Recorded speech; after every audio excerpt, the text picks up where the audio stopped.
আমি তারিখ বলছি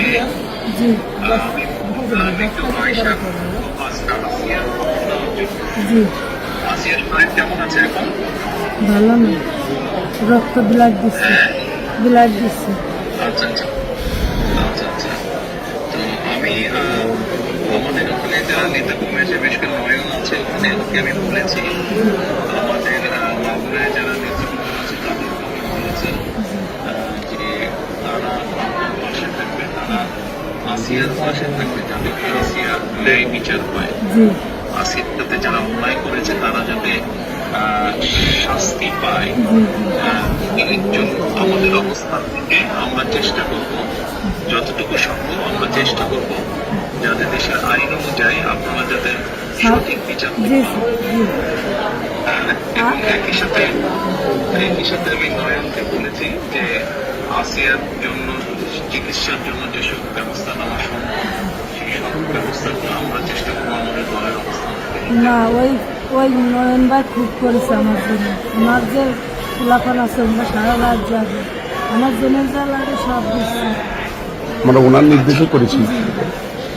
আপনার কাছে এইটুকু আবদার যে আমার ছোট বলি আপনি যদি দেখতেন ওই বুকগুলো খাইগুলো বিক্রি করছে, তাহলে আপনারই কেন আসতেন যে ওরা কি জঘন্য খারাপ ব্যবহার করেছে আমার মানুষের। আপনার কাছে এইটুকু অনুরোধ যে আমার শাস্তি তো দেবেনি, আর আমার দিকে মনে ক্ষতি করেছে ওরা, একটু আপনার কাছে আবদার চাইবে, একটু সব দিলাম আমি।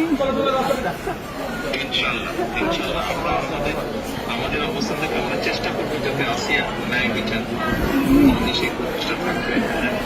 আপনি চিন্তা করবেন না, আসিয়ার চিকিৎসার জন্য যা কিছু প্রয়োজন আপনি যদি কিছু মনে করেন আমাদেরকে জানাবেন, ঠিক আছে? এতে নিয়ে টেনশন করবেন না।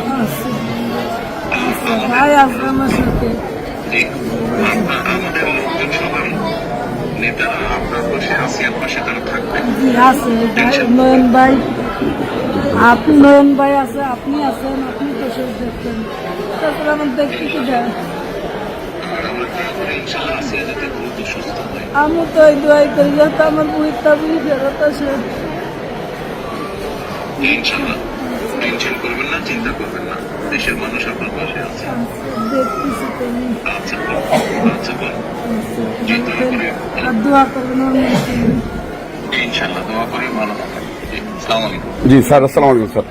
আসসালামু আলাইকুম। আসসালামু আলাইকুম। কার সাথে কথা বললেন?